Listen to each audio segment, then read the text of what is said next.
وجلالة وأبصرت من زعبادة وجمال لا إله إلا الله هيبة ومحبة وأنت أدام المرسلين كمالا وسورة إبراهيم تبتغي ذكرها إذا عابد المولى الألي وتفكرا لأنك عين الحب مظهر نوره وشخصك رمزا للكمال تصورا فما تمر في المجد مثلك قائدا ومثلك نزل في المدافن كبرا أجلاك دوما لا يزال حديثنا فقد كنت معنا الخير بل كنت مقصرا أجابر ربا واهبا متفضلا بقبل ويعد العبد ما كل حيرا علي آل إبراهيم لا هلالهن إلى بدأ للناس من جمالهن إلى ربي في جاء محمد صلى الله عليه وسلم نوالهن لأفضل رد على أفضل المرسلين بأفضل يوم الفسبان كمالهن ما من فؤاد حب ليل وسلم بداية الإمام الهاشمي المفخم عليه صلاة الله ثم سلامه المعنى لأصحاب الكرام زوين ما لا إله إلا الله لا إله إلا الله لا إله إلا الله لا إله إلا الله لا إله إلا الله لا إله إلا الله لا إله إلا الله لا إله إلا الله لا يصل من المولى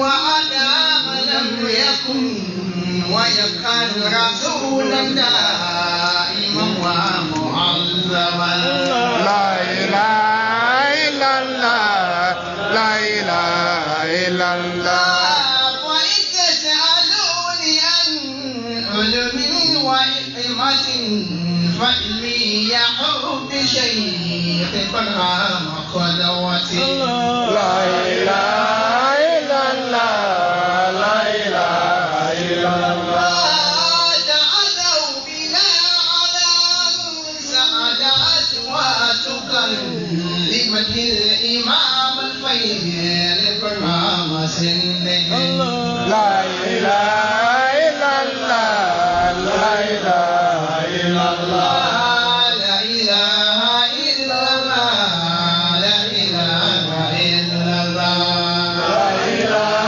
إلا الله لا إله إلا الله لا إله إلا الله لا إله إلا الله لا إله إلا الله إلا الله إلا الله لا إله إلا الله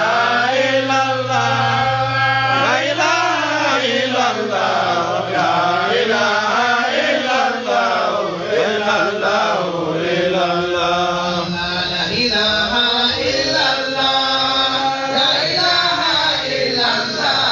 لا إله إلا الله إلا الله إلا الله لا إله إلا الله لا إله إلا الله لا إله إلا الله إلا الله إلا الله الله هو البرزخ الأعلى وأوس وسائل وينبوه رامعة الفضار الحقيقة لا إله إلا الله لا إله إلا الله لا إله إلا الله إلا الله إلا الله الله وبالختم والمكتوب سمي إله لختم ولايات وبكمال رتبات لا إله إلا الله لا إله إلا الله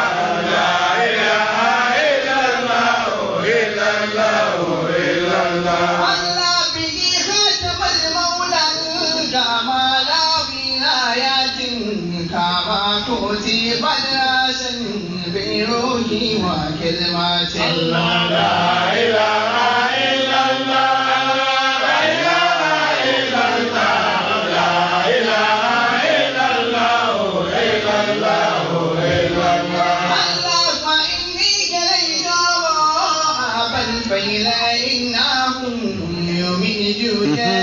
العالمين بخير لا إله إلا الله لا إله إلا الله لا إله إلا الله إلا الله إلا الله ولا تدوم وتبكى معاده بتاويلات وفي آخر زمان تأتي بخيرات لا إله إلا الله لا إله إلا الله لا إله إلا الله إلا الله إلا الله هذا أنا كل موجود أنا الحق بعيدا فيعرف للفاني في باري ونقطاتي لا إله إلا الله لا إله إلا الله لا إله إلا الله إلا الله إلا الله الله أنا قاسم المعروف في كل حضرات أنا عالم الموسوم في كل بلدة لا إله إلا الله لا إله إلا الله لا إله إلا الله إلا الله إلا الله الله أنا شيخ إبراهيم حقيقة وشيخي رسول الله ختم نبوة لا إله إلا الله لا إله إلا الله لا إله إلا الله إلا الله إلا الله الله أنا كل مولود أنا الحق بعيدا فيعرف للباري في باري ونقتتي لا إله إلا الله لا إله إلا الله لا إله إلا الله إلا الله إلا الله الله ثقافات إبراهيم والعلم كله ما فيه إمام الهاشمي وفضله لا إله إلا الله لا إله إلا الله لا إله إلا الله إلا الله إلا الله الله ومن فيه نعج الله وأدينه وليس سواه إن نعم القول قوله لا إله إلا الله لا إله إلا الله لا إله إلا الله إلا الله إلا الله الله من الكل لولا أنت سيدهم وجل وأنت إمام الكل وأنت مقدم لا إله إلا الله لا إله إلا الله لا إله إلا الله إلا الله إلا الله الله والكعبة البدر الذي يؤتى به إلى الخير خلق الله طه محمد لا إله إلا الله لا إله إلا الله لا إله إلا الله إلا الله إلا الله الله كفانا أبا إذاك أبرهام كولاي وعين أبو إسحاق عين محمد لا إله إلا الله لا إله إلا الله لا إله إلا الله إلا الله إلا الله الله فإنا لكل أولياء كرامات كرامات إبراهيم على وأولاد لا إله إلا الله لا إله إلا الله لا إله إلا الله إلا الله إلا الله الله فإن تسألوني عن حبيبي وسيدي فطه حبيب الله والخير مواه لا إله إلا الله لا إله إلا الله لا إله إلا الله إلا الله إلا الله الله فأي محمد ومنه إليه كل شان مؤمم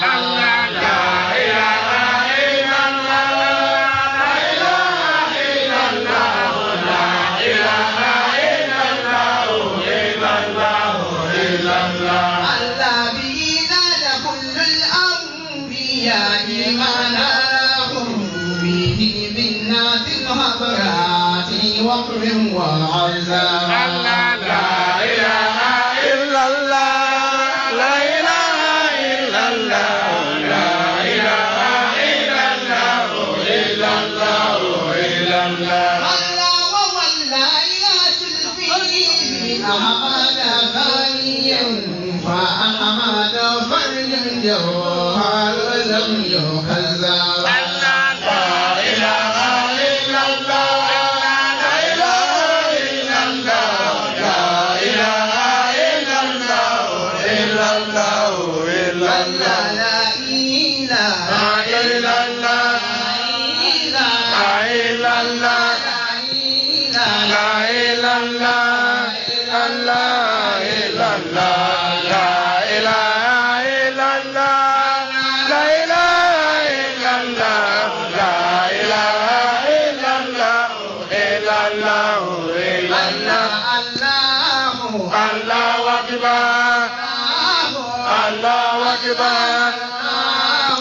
الله أكبر الله أكبر الله أكبر لا إله إلا الله لا إله إلا الله لا إله إلا الله إلا الله إلا الله محمد رسول الله رسول الله رسول الله رسول الله رسول الله رسول الله رسول الله رسول الله محمد رسول الله رسول الله لا إله إلا الله لا إله إلا الله لا إله إلا الله إلا الله إلا الله ثاني ولي الله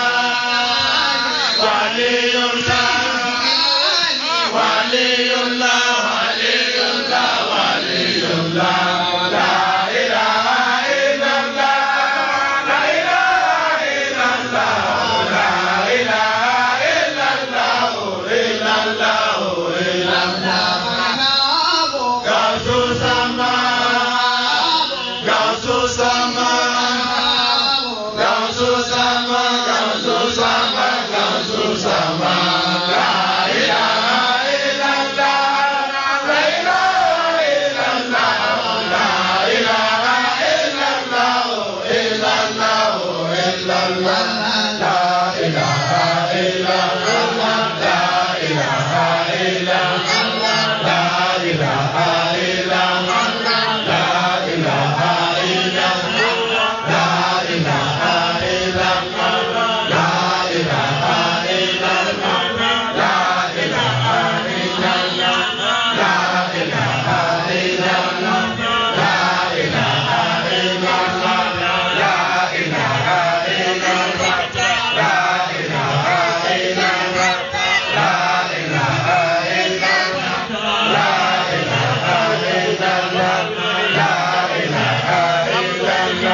Akbar. Allahu Akbar. Allahu Akbar.